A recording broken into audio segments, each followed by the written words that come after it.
ние пилотиравме и мерка Младинска гаранција, преку која што за прв пат во Република Македонија, односно за прв пат во држава која што не е земја членка на Европската Унија, се реализира ваква мерка, каде што младите влегуваат во системот на активација за барање на работа и обезбедување на работно место.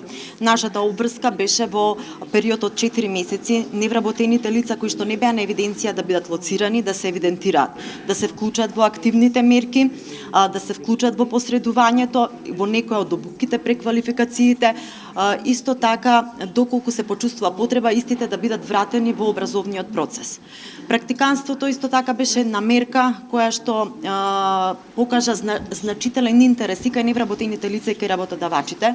Иако нема обврска, работодавачите во 2017 година над 50 лица од лицата кои што поседуваа практиканство ги вработија, односно се вработија невработените лица што беа практиканти.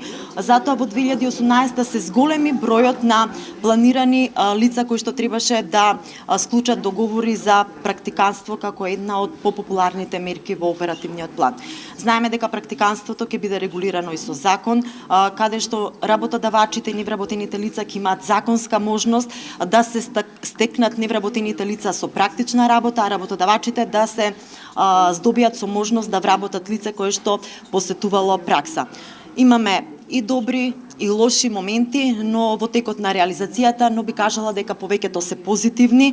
Оние што навиду, условно кажано, беа како слаби точки, ние во текот на 2019 година ќе ги отстраниме во соработка и разговор со невработените лица, во соработка и разговор со самите работодавачи.